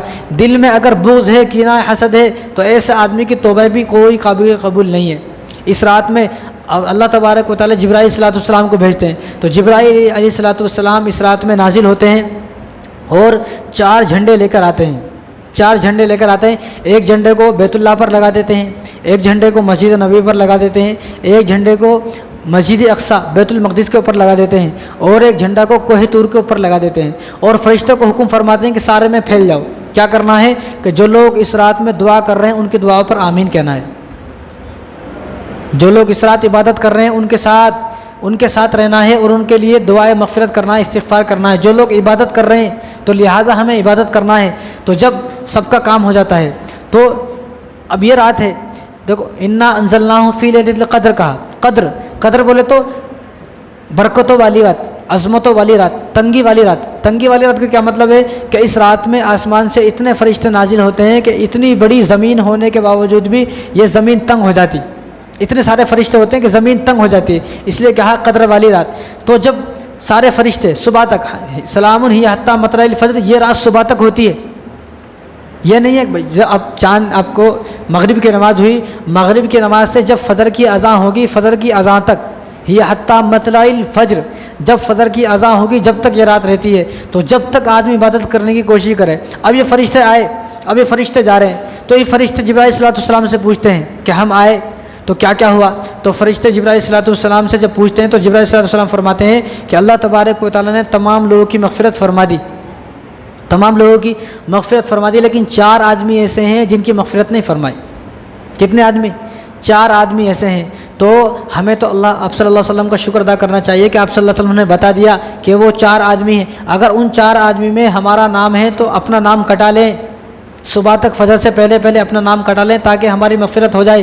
اگر ان 4 آدمیوں میں ہمارا نام ہے تو کوئی ہماری مغفرت نہیں ہوگی، چاہے وہ مصلی پھاڑ دے، جہاں نماز پھاڑ دے، قرآن پڑھ لے، تسبیحات توڑ دے، کچھ بھی کر دے، لیکن اس کی کوئی عبادت قبول نہیں ہوگی، اس کی عبادت صبح کو اس کے منہ پر مار دی جائے گی۔ وہ 4 جبرائیل صلی اللہ علیہ وسلم فرما رہے ہیں کہ وہ 4 آدمی ہیں کہ جن کی کوئی مغفرت نہیں ہوئی۔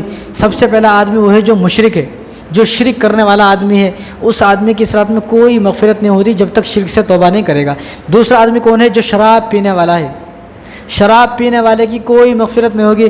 آج کل تو ہمارے ہر گھر کے اندر ایک شرابی موجود ہے، تو جب تک شراب سے توبہ نہیں کرے گا، ایک قطرہ بھی اگر پیا ہے تو آج توبہ کر لے۔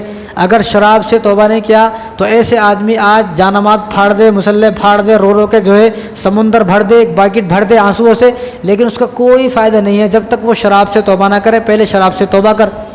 بھئی کوئی آدمی قرضہ لے لے، میرے 1 لاکھ روپے قرضہ لے لیا، اب انہیں آ کے میرے کو بول رہا آپ میرے بھائی ہو، میرے کو ساتھ میں رہتے، بھائی وہ سب بات کی بات ہے، پہلے میرے 1 لاکھ روپے واپس کر۔ وہ بھائی بعد میں بنائیں گے، دعوت بعد میں کریں گے، کھانا، پہلے میرے 1 لاکھ روپے تو دے۔ 1 لاکھ روپے دینے تیار نہیں ہے، لیکن وہ سب کچھ کرنے تیار نہیں ہے۔ تو یہ معاملہ یہی ہے، توبہ کرنے تیار ہے، دعا کرنے تیار ہے، لیکن شراب سے توبہ کرنے تیار نہیں ہے۔ تو پہلے شراب سے توبہ کرے گا، اس کے بعد اس کی توبہ قبول ہوگی۔ تیسرا آدمی کون ہے؟ جو قطع تعلق کرنے والا ہے، رشتہ داروں سے لڑائی کرنے والا ہے، اس سے لڑائی اس سے لڑائی، سب سے جھگڑے کرنے والا ہے۔ تو جو آدمی بہت زیادہ جھگڑے کرنے والا ہے تو وہ آدمی بھی اس رات میں اس کی کوئی بخشش نہیں ہوگی۔ تو حضور نے کیا فرمایا کہ مجھے یہ رات بتلا دی گئی تھی، بخاری شریف کی روایت ہے، عبادہ بن صامت رضی اللہ تعالیٰ حدیث کا راوی ہے۔ کیا فرمایا کہ حضور صلی اللہ علیہ وسلم نے ارشاد فرمایا کہ مجھے یہ رات بتلا دی گئی تھی، لیکن جب اللہ تبارک و تعالیٰ نے مجھے یہ رات بتلا دی، میں تمہیں بتانے آ رہا تھا، یہ بخاری کی روایت ہے، میں تمہیں بتانے آ رہا تھا تو راستے میں 2 آدمی جھگڑا کر رہے تھے، قرضے کے اوپر جھگڑا کر رہے تھے، قرضے کے اوپر۔ تو میں ان سے پوچھا بھائی کائی کو جھگڑا کر رہے ہیں؟ تو قرضے کے اوپر جھگڑا کر رہے، تو میں نے ان کی صلح صفائی کرائی، بھائی اتنے پیسے تم مجھ سے لے لے، اس سے لے لے، تو میں نے ان کی صلح صفائی کرائی۔ صلح صفائی کرانے کے بعد جب میں تمہارے پاس اس رات کی خبر دینے آیا کہ شب قدر کب ہے، تو میں بھول گیا۔ کس وجہ سے بھول گئے؟ جھگڑے کی وجہ سے بھول گئے۔ جھگڑا اتنی خطرناک چیز ہے، اور حضور نے فرمایا کہ جھگڑا اتنی بری چیز ہے کہ جھگڑا آدمی کے دین کو اس طرح ختم کر دیتا ہے جس طرح اس طرح سے بال صاف ہو جاتے ہیں نا، اس طرح سے کیسا بال صاف ہو جاتے، گھنڈو ہو جاتا آدمی، اس کے سر پر ایک بال نہیں رہتا۔ تو جو آدمی ہمیشہ لڑائی جھگڑے کرتا ہے یا دوسروں کو لڑائی جھگڑے کرواتا ہے تو اس کا دین بھی اسی طرح ختم ہو جاتا ہے۔ وہ دنیا میں بولتا رہتا ہے میں بھی دیندار ہوں، میں بھی مول صاحب ہوں، میں بھی حافظ صاحب ہوں، میں بھی چیئرمین ہوں، اور میں بھی کارپوریٹر ہوں، میں بھی یہ ہوں وہ ہوں، میں بھی جو ہے بڑا آدمی ہوں، دنیا میں بولتا رہے، لیکن اس کا نامہ اعمال 0/0 ہے۔ جو آدمی لڑائی جھگڑے کراتا رہتا، کچھ لوگوں کی عادت ہے لڑائی جھگڑے کرانے کی، جب تک کسی کے لڑائی جھگڑے دیکھتا نہیں اس کو چین نہیں ملتا ہے۔ لڑائی جھگڑے اگر کہیں دیکھ لیا اس کو سکون ملتا ہے، چلو بھائی 2 آدمی لڑ رہے اچھا چھوا۔ حالانکہ ایسا نہیں، حضور نے فرمایا کہ 2 آدمی اگر لڑے ہوئے جھگڑا ہے، ان دونوں کے درمیان اگر صلح کرا دیے تو تمہارے کو 1 حج کا ثواب ملتا، 1 حج کا ثواب۔ اور آگے اللہ تعالیٰ کیا فرما رہے؟ انما المؤمنون، یہ اللہ فرما رہے ہیں، سورہ حجرات کی آیت ہے، انما المؤمنون اخوۃ فاصلحوا بین اخویکم واتقوا اللہ لعلکم ترحمون، کہ 2 مسلمانوں میں صلح کراؤ، لعلکم ترحمون، تو اللہ تبارک و تعالیٰ تمہارے اوپر رحم فرمائیں گے۔ لیکن یہاں پر کیا ہے؟ مزہ آتا ہمارے کو، اگر ہمارے کو معلوم ہوا کہ 2 آدمی 2 دوست 2 بھائی 2 آپس میں لڑے ہوئے ہیں، مزہ آتا، اچھا چھوا لڑے ہوئے تو اچھا چھوا، دعا کرتے کبھی ان کی بننا نہیں، حالانکہ دعا کرنا آدمی کہ میری بن جائے۔ بعض لوگوں کو سمجھانا چاہتے لیکن سمجھتے نہیں ہے، تو خود آدمی اپنے اوپر غور کرے کہ اس رات میں بھائی آدمی کیوں معافی نہیں مانگ رہا؟ معافی اس لیے نہیں مانگ رہا میں بڑا ہوں، بھائی چھوٹا بن جا، کیا ہوگا؟ چھوٹا بن کے کیا ہو جاتا؟ تو ہمارے نبی سے بھی بڑا ہے کیا؟ ہمارے نبی نے کس کو معاف کیا؟ وحشی بن حرب، جس نے حضرت امیر حمزہ جو حضور صلی اللہ علیہ وسلم کے چچا ہیں ان کا کلیجہ نکالا، دل کو نکال کر چابا ایسا۔ جب وہ آیا حضور کے سامنے تو حضور نے اس کو بھی معاف کر دیا۔ ہمارا کلیجہ کسی نے چابا ہے یا ہمارے بھائی کا کلیجہ کسی نے چابا؟ کچھ بھی نہیں، چھوٹی چھوٹی بات میرے کو گالی دیا نا، گالی دے تو کیا ہوا بھائی؟ حضرت علی کا فرمان تو ہے کہ جو آدمی گالی دیتا ہے اس کی قبر میں ایک بچھو پیدا ہو جاتا، اور جو آدمی گالی دیتا ہے تو ایک آدمی نے اس کو گالی دی، جب اس کو گالی دی تو اس کے نامہ اعمال سے ایک نیکی اس کو مل گئی، اس کی ایک نیکی کم ہو گئی۔ اس لیے لوگوں کو تو یہ سوچ ہونا چاہیے بھائی مجھے سب لوگ گالی دو، کئی کو بولے تو سب کی نیکیاں میرے نامہ اعمال میں آ جاتی۔ تو گالی دینا مجھے گالی دی، میرے سامنے بولا کئی کو، میری بات کئی کو نہیں مانی، اتنی بڑی چھوٹی چھوٹی باتوں پہ لڑائی ہے۔ میں یہاں رشتہ کرنا چاہتا تھا، میری بچے کا رشتہ کئی کو نہیں لیا، بھائی اس کو پسند نہیں تھا نہیں لیے، میرے بیٹے کو رشتہ نہیں، بس اس کو نہیں پسند تھا نہیں لیا، بات ختم ہو گئی۔ ہو سکتا ہے اللہ تبارک و تعالیٰ کی حکمت اسی میں ہو کہ تمہاری بیٹی اس گھر میں نہ جائے، اس گھر میں چوروں چکے شرابی موجود ہے، اللہ کی حکمت کو سمجھنا۔ لیکن ان چھوٹی چھوٹی باتوں پہ لڑائی کر اور آدمی اپنے آپ کو بڑا سمجھتا ہے کہ میں بڑا ہوں، چھوٹا بننے تیار نہیں ہے۔ تو جو آدمی معافی مانگتا ہے، حضور نے فرمایا کہ معافی مانگ لیا تو جو آدمی معافی مانگتا ہے انہیں پہلے جنت میں جائے گا۔ امام حسن اور حسین حضرت فاطمہ کے بیٹے حضور صلی اللہ علیہ وسلم کے نواسے، دونوں میں کسی بات پہ جھگڑا ہو گیا۔ ایسا جھگڑا نہیں گرے باپ پھاڑ دیے، مار دیے اور داڑھی کے بال نوچ لیے، اٹھا کے پھینک دیا، ایسے نہیں، ویسی انبن ہوگی کسی کی بات پہ۔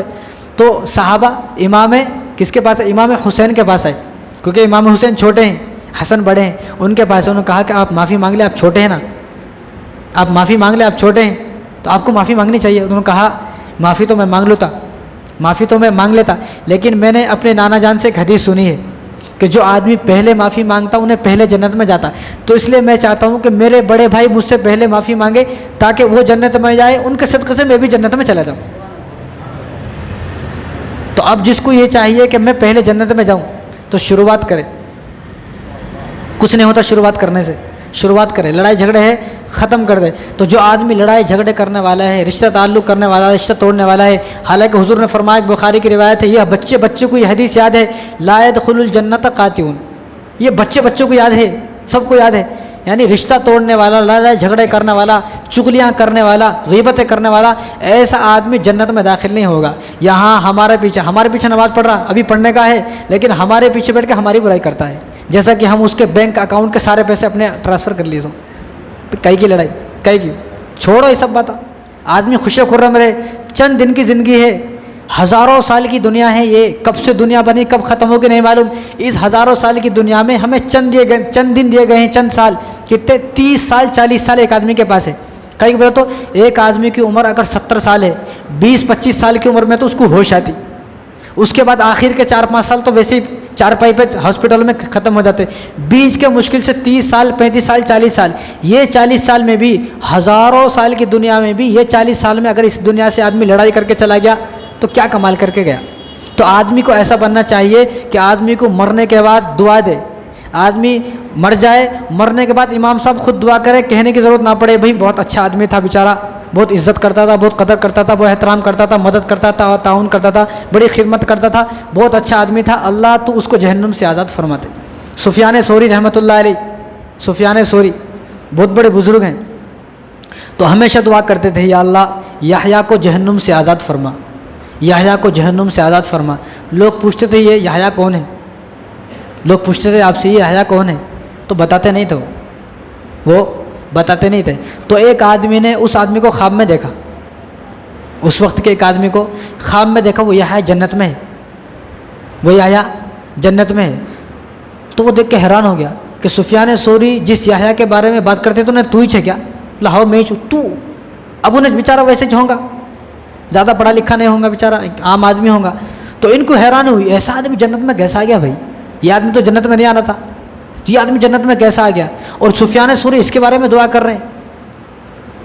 تو جب پوچھا تو انہوں نے بتایا کہ میں سفیان ثوری کو ہر مہینے 1000 درہم انعام میں دیتا تھا، 1000 درہم، کیونکہ وہ دین کا کام کر رہے ہیں، تو میں 1000 درہم ہر مہینے کی 1 تاریخ کو سفیان ثوری کو دیتا تھا۔ تو سفیان ثوری دعا کرتے تھے، یا اللہ اس نے مجھے دنیا سے آزاد کر دیا، دنیا کمانے سے آزاد کر دیا، لہذا جب دنیا کمانے سے آزاد ہو گیا تو اب میں دین میں زیادہ محنتیں کر رہا ہوں، دین مجھ سے زیادہ پھیل رہا ہے، تو جس کی وجہ سے میں دنیا کمانے سے آزاد ہو گیا، یا اللہ تو اس کو جہنم سے آزاد فرما دے۔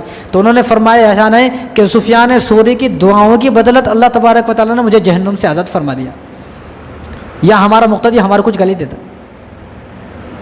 یہ حال ہے، ایسے حال رہے تو نہ تمہاری نماز، جس آدمی کے پیچھے نماز پڑھ رہے ہیں اس کو گالی دیں گے تو کیسا نماز قبول ہوتی بھائی؟ حسد اور بغض، یا ہمارے کو لوگ دیکھ کے بولتے، جب دیکھتے تو بولتے بڑے مزے آ رہے، بڑے کھا رہے، بڑی بریانی کھا رہے، بڑے یہ کھا رہے وہ کھا رہے۔ جہاں اس آدمی کو بولتے نا بھائی آپ اپنے بیٹے کو حافظ قرآن بنائے، مول صاحب بنائے، ارے انہیں کہاں سے کھائے گا بھائی؟ ارے ابھی آپ بول رہے تھے نا بھائی مزے آ رہے، کٹے آ رہے، جیب بھر جا رہی ہے مول صاحب کی، بڑے وہ آ رہے، بڑے تھان آ رہے، یہ آ رہے، اب بھی بول رہے تھے نا آپ۔ جب ہم آپ کو بولے آپ بھی اپنے بچوں کو مول صاحب بنائے تو ارے وہ تنخواہ تھوڑی رہتے نا، کہاں سے کھائے گا بھائی؟ انہیں جہاں سے کھا رہا وہیں سے کھاتا بھائی۔ پھر آپ ایسا کہیں کو بولے، یہ حسد اور بغض ہے۔ جب تک حسد اور بغض دل سے صاف نہیں ہوگا تو جب تک کوئی عبادت آپ کی قابل قبول نہیں ہے۔ جس آدمی کے پیچھے آپ نماز پڑھ رہے ہیں، اگر امام صاحب کو کسی دن غصہ آ جائے اور انہیں وضو نہیں کرا، وضو نہیں کر کے نماز پڑھاتے تو کیا کرتے؟ پھر ایک کی بھی نماز قبول نہیں ہوتی۔ تو اس لیے میں کہتا ہوں کہ ایک عالم 700 آدمیوں کو جنت میں لے کر جائے گا، 700 آدمی کو جنت میں، حضور کی حدیث ہے، ایک عالم آدمی 700 آدمی کو جنت میں لے کر جائے گا۔ وہ 700 آدمی کون ہوں گے؟ وہ ہوں گے جو اس کے خیر خواہ ہیں، جو اس کا ادب کرتے ہیں، عزت کرتے ہیں، احترام کرتے ہیں، جو اس کے غلطی سب سے ہوتی ہے۔ غلطی کس سے نہیں ہوتی بھائی؟ یہ ایسے ویسے بھائی، غلطی سب سے ہوتی ہے۔ 2 آدمی سے غلطی نہیں ہوتی، ایک نبی سے غلطی نہیں ہوتی، ایک فرشتے سے غلطی نہیں ہوتی۔ اگر آپ کو کوئی ایسا امام صاحب چاہیے تو پھر کسی نبی کو لا لیں یا جبرائیل صلی اللہ علیہ وسلم کو بلا لیں، پھر دوسرے دن آپ کو ساتھ میں لے کے بھی جاتے انہوں، خالی ہاتھ جاتے نہیں انہوں۔ تو غلطی سب سے ہوتی ہے، اس لیے غلطی کو نظر انداز کرنا، اپنی بیٹی کی غلطی کو نظر انداز کر رہے ہیں، اپنے بیٹے کی غلطی کو نظر انداز کر رہے ہیں، زندگی میں ہزاروں مووی دیکھا وہ نظر انداز کر رہے ہیں، تو پھر امام صاحب کی غلطی کو نظر انداز کہیں کو نہیں کر رہے۔ یہ حسد ہے، بغض ہے دل کے اندر۔ تو ایک عالم آدمی 700 آدمیوں کو جنت میں لے کر جائے گا۔ اس لیے ہمارے استاد تو یہ بولتے تھے، کسی ایک عالم کو پکڑ لیں، اس کو اتنا خوش کر دیں کہ قیامت کے دن تمہارے کو تلاش کرتا پھرے، وہ آدمی کہاں تھا، وہ آدمی کہاں تھا، اس کو میں جنت میں لے کے جاتا ہوں، جب تک وہ مجھے ملتا نہیں میں جنت میں نہیں جاؤں گا۔ تو جب 700 آدمی کو لے کے جائے گا تو دنیا میں جو آدمی جس کو خوش کرتا تھا، اب ہمیں معلوم ہے کون ہمارے کو سچ میں خوش کرتا ہے۔ ہم لوگوں کے مسافر کو پہچانتے ہیں، لوگوں کے مانقب کو پہچانتے ہیں۔ جو لوگ جھوٹے ہم سے پوچھتے ہیں مول صاحب کیسے ہو، ہم لوگ پہچانتے ہیں سچ میں پوچھ رہا نہیں جھوٹ پوچھ رہا۔ جو سب آدمی سلام کرتا، معانقے کرتا، مسافر کرتے تو ہم لوگ پہچانتے ہیں کس کا معانقہ سچا ہے، کس کا معانقہ جھوٹا ہے، کس کا سلام سچا ہے، کس کا سلام جھوٹا ہے۔ خالی لوگ، بہت سارے لوگ جھوٹا سلام کرتے۔ دعا کرو مول صاحب، فری میں کون دعا کرتے بھائی؟ فری میں یہاں کوتمیر نہیں ملتا۔ ایک زمانہ تھا فری میں مرچ بھی ملتی تھی، فری میں کوتمیر بھی ملتا تھا، یہاں فری میں کون دعا کرتے؟ فری میں کون بھی دعا نہیں کرتے۔ تو اس لیے باتیں دوسری طرف چلی گئی۔ تو اپنے دل کو صاف کریں، بغض کو صاف کریں، بیوی کی طرف سے، بچوں کی طرف سے، اولاد کی طرف سے، رشتہ دار کی طرف سے، گھر والوں کی طرف سے، سب کی طرف سے اپنے دل کو صاف کرتے ہیں۔ دل اگر صاف ہوگا تو اللہ تبارک و تعالیٰ آج توبہ کو قبول فرمائیں گے۔ دل صاف نہیں ہے تو اللہ تعالیٰ کوئی توبہ کو قبول نہیں فرمائیں گے۔ اور چوتھا آدمی وہ ہے کہ جس کے دل کے اندر کینہ ہے، بغض ہے، حسد ہے، اور سب سے چڑھتا ہے، سب سے جلتا ہے، انہیں پیسے کائی کو کما لیا، انہیں پیسے انہیں ترقی کائی کو کر لیا، انہیں جو ہے بڑی گاڑی میں کائی کو پھرنے لگا، انہیں بلڈنگ کائی کو بنا لیا، کار کائی کو لے لیا۔ او بھائی تو بھی کر۔ جو آدمی کرتا ہے، وما کان اللہ لیضیع ایمانکم، یہ اللہ کا فرمان ہے، جو اس دنیا میں جو آدمی جس چیز پر محنت کرتا ہے اللہ تبارک و تعالیٰ اس کی محنت کو ضائع نہیں فرماتے۔ تو جو آدمی محنت کرتا ہے انہیں پا لیتا ہے۔ اب تو کرا نہیں، پورے دن گھر میں پڑا رہتا، اب تو سوچتا ہے کہ میرے بینک میں پیسے آ جائیں، تو ایسا نہیں آتا بھائی۔ یہاں بہت کچھ کرنا پڑتا ہے، دھوپ میں پھرنا پڑتا ہے، بارش میں، گرمی میں، آندھی طوفان میں اپنی دکان کو کھولنا پڑتا ہے، جب 4 پیسے جمع ہوتے ہیں۔ اب جس آدمی نے اتنی محنت سے اپنا کاروبار بنایا ہے، اب اس آدمی پر کوئی آدمی جادو کرا دے، اس آدمی پر کوئی چڑھنے لگے، حسد کرنے لگے، دل میں بغض کے کینہ پر پالنے لگے، تو ایسے آدمی کی بھی اس رات میں کوئی مغفرت نہیں ہوگی۔ اور ایک وہ آدمی ہے جو والدین کا نافرمان ہے، جس نے والدین کا دل دکھایا، والدین کو جو ہے ستایا، پریشان کیا، والدین کو ذلیل کیا۔ تو جو آدمی ایسا ہے جس نے اپنے والدین کا دل دکھایا ہے، تو ایسے آدمی کی بھی اس رات میں کوئی مغفرت نہیں ہوگی۔ والد صاحب سے معافی مانگ لے۔ اس دنیا میں اگر کوئی سب سے زیادہ نرم دل ہے ہمارے واسطے، ہماری بیوی سے بھی زیادہ، ہمارے بچوں سے بھی زیادہ اگر کوئی نرم دل ہے تو ہمارے والد صاحب ہیں۔ آدمی اپنی بیوی کے سامنے بھی عاجز ہو جاتا ہے، بچوں کے سامنے بھی عاجز ہو جاتا ہے۔ بچے بات نہیں مانتے لیکن ماں باپ بات مانتے۔ اس دنیا میں ایک ہی آدمی ایسا ہے جو کھلا کر خوش ہوتا ہے۔ آپ اپنے بچوں کو، جن کے بچوں کو پہچانتے ہیں، یہاں بہت سارے آدمی بچوں کو لے کے آتے ہیں، ہمارا بچہ کھانا نہیں کھاتا، کئی کو انہیں خوش نہیں ہے، جب بچہ کھانا کھا لیتا ہے انہیں خوش ہو جاتا ہے، بھئی میرے بچے نے کھانا کھا لیا، ایسا ہے میں نے بھی کھا لیا ہے۔ اس دنیا میں واحد انسان ہے جو اپنے بچوں کو کھلانے پر خوش ہوتا ہے، ورنہ یہاں ہر آدمی کھانے پر خوش ہوتا ہے۔ بریانی ابھی بنے تو مست بریانی بنے تو خوش ہوتا، اگر بریانی پھیکی بنے تو اچھی نہیں بنے تو ہر آدمی ناراض ہو جاتا، اچھی نہیں تھی بریانی۔ لیکن والد صاحب کھلا کر خوش ہوتے ہیں۔ والد صاحب تجھے جوان کرتے کرتے بوڑھے ہو گئے، ان کے بال جو ہے ایسی سفید نہیں ہوئے، تجھے جوان کرتے کرتے بال سفید ہو گئے۔ تو جو آدمی والدین کا نافرمان ہے تو والدین سے آج ہی توبہ کر لے، معافی مانگ لے۔ والدین سے معافی مانگ لیا تو اللہ تبارک و تعالیٰ آج کی رات توبہ کو قبول فرمائیں گے۔ والد صاحب بھی راضی نہیں ہے، والد صاحب راضی نہیں، اللہ بھی راضی نہیں۔ باپ جنت کا دروازہ ہے، ماں کے قدموں کے نیچے جنت ہے، تو جنت کا دروازہ بھی تیرے پاس ہے، جنت کی چابی بھی تیرے پاس ہے، دونوں چیز تیرے پاس ہے، سب کچھ تیرے پاس ہے۔ تو اگر چاہتا ہے جنت کا دروازہ کھل جائے تو باپ کو راضی کر لے، جنت کی چابی مل جائے تو ماں کو راضی کر لو، دونوں چیز یہیں چل۔ تو والدین کا دل نہ دکھائے، والدین کا دل دکھانے والا آدمی کبھی بھی کامیاب نہیں ہوتا ہے، دنیا میں بھی اس کو ذلت، آخرت میں تو اس کے بعد ذلت ہے ہی۔ بہت سارے لوگوں نے بڑا پیسہ کمایا لیکن چند دن کے بعد روڈ پر آ گئے، اب وہ پوچھتے ہیں لوگوں سے کیا ہوا، میں روڈ پر کیوں آ گیا، بڑا پیسہ کمایا تھا، میں تو یہ تھا وہ تھا۔ تو اپنی شروع کی زندگی دیکھ، تو اپنی جوانی میں کیا کیا گل کھلایا، اپنی جوانی میں جب تو جوان تھا والد صاحب کو کتنا ستایا، آج دنیا سے والد صاحب چلے گئے، لیکن والد صاحب کی جو اس وقت کی بد دعائیں تھیں آج ان بد دعاؤں نے تجھے برباد کر دیا ہے۔ تو والدین سے معافی مانگے۔ تو رمضان المبارک میں اللہ تبارک و تعالیٰ نے شب قدر ہمیں عطا فرمائی ہے، تو اس شب قدر میں ہم اللہ کو راضی کر لیں، ایسا راضی کریں جیسا کہ اللہ تعالیٰ چاہ رہے ہیں۔ تو اللہ تبارک و تعالیٰ نے 365 دن دیے پورے سال میں، تو 365 دن میں بھی اگر ہمارے پاس 5 دن نہیں ہے، 5 راتیں نہیں ہیں، تو کئی کا مسلمان یہ 5 رات میں آدمی اللہ تبارک و تعالیٰ کو راضی کر لے تو 4 طرح کے لوگ ہیں اس رات میں۔ اس رات میں کتنے طرح کے لوگ ہیں؟ 4 طرح کے لوگ ہیں۔ ایک آدمی تو وہ ہے بڑا خوش نصیب آدمی، وہ ہے کہ جس نے فجر کی نماز بھی پڑھی، عشاء کی نماز بھی پڑھی، تراویح بھی پڑھی اور پھر پوری رات عبادت کرا، یہ آدمی خوش نصیب انسان ہے، یہ پہلی قسم ہے۔ اب ہمیں سوچنا ہے کہ ہم ان 4 قسموں میں سے کون سی قسم میں ہیں۔ یہ بڑا خوش نصیب انسان ہے، اس نے تراویح بھی پڑھی، عشاء اور فجر بھی پڑھا، یہ خوش نصیب۔ دوسرا کون ہے؟ دوسرا وہ ہے کہ جس نے عشاء کی نماز بھی پڑھی، فجر کی نماز بھی پڑھی لیکن رات میں کوئی عبادت نہیں کرا، یہ بھی اتنا زیادہ خوش نصیب نہیں ہے، اس کے لیے بھی یہ خسارے کی رات ہے۔ تیسرا انسان وہ ہے کہ جس نے اس رات کچھ نہیں کیا، کچھ نہیں کیا، یہ بڑا بد نصیب انسان ہے اور سب سے بڑا ناکارہ، نالائق، بد نصیب اور اس دھرتی پر بوجھ اور جو اللہ کو ناپسند ہے۔ چوتھا انسان وہ ہے کہ جس نے اس رات میں بھی گناہ کیا۔ اس لیے ہمارے استاد فرماتے تھے اگر اس رات میں آدمی اچھا کام نہیں کر سکتا تو برا کام بھی نہ کرے، کسی کے بارے میں برا نہ سوچے، کوئی گناہ نہ کرے، اگر اچھا نہیں کر سکتا تو برائی بھی نہ کرے۔ جس طرح اس ایک رات میں عبادت کرنے کا ثواب 83 سال کے برابر، 1000 مہینے کے برابر ہے، اسی طرح اس ایک رات میں جو آدمی گناہ کرے گا اس کو گناہ کا بھی اتنا بھی وبال ہے اس کے اوپر۔ اس ایک رات میں ایک گناہ کیا تو ایسا ہے کہ 83 سال تک گناہ کیا۔ اس ایک رات میں کسی کے بارے میں برا سوچا تو ایسا ہے کہ اس نے 1000 مہینے تک لوگوں کے بارے میں برا سوچا۔ تو اس ایک مہینے میں صلح کر لیں، بڑا بننے میں کچھ بھی نہیں ہے، چھوٹے بن جائے، تھوڑی دیر کے واسطے بس چھوٹے بن جائے۔ تو حضور صلی اللہ علیہ وسلم نے ارشاد فرمایا کہ جو آدمی کسی سے معافی مانگ لے اور چھوٹا بن جائے اور اس کو ایسا لگے کہ میری عزت کم ہو گئی تو وہ میرے حوض کوثر پر آ جائے، سب سے پہلے حوض کوثر اس کو پلایا جائے گا۔ تو بن جائیں چھوٹے، کچھ بھی نہیں ہے، تھوڑی دیر کے لیے۔ تو اس رات میں عبادت کوئی خاص عبادت نہیں ہے، جس طرح آپ چاہیں اس طرح عبادت کر لیں، جس طرح آپ کا دل کرے اس طرح عبادت کر لیں۔ نماز پڑھیں، قرآن پڑھیں، جو اتنی ساری نمازیں ہماری قضا ہوئی ان کو پڑھیں، صلاۃ و تسبیح کی نماز پڑھیں، سب سے خوبصورت نماز اور سب سے بہترین نماز، جس نماز کو پورے سال پڑھنے کی توفیق نہیں ہوتی پورے سال، تو وہ نماز ہمیں خاص کر کے رمضان میں پڑھنا چاہیے، کیونکہ رمضان میں تو 1 کا 70 ملے گا نا، تو جو آدمی 1 مرتبہ پڑھے گا تو 70 اس کو ثواب ہے۔ تو ہر آدمی جو ہے نا وہ صلاۃ و تسبیح کی نماز پڑھے، تو آپ بور نہیں ہوں گے، آپ کو نیند آ رہی، آپ کو اونگ آ رہی، آپ پریشان ہو رہے ہو، آپ صلاۃ و تسبیح کی نماز چھیڑ دو، آپ کی نیند بھی سب غائب ہو جائیں گی، آپ یاد کرنے میں چلے جاتے۔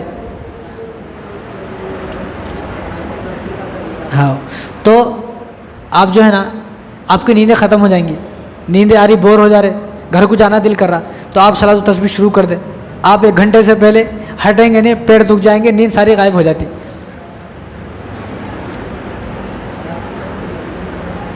ہاں نہیں، جس کو پڑھنے کی عادت ہے، اب میں اپنا عمل بتانا نہیں چاہیے لیکن جب میں پڑھتا ہوں تو 12 منٹ میں پڑھ لیتا ہوں،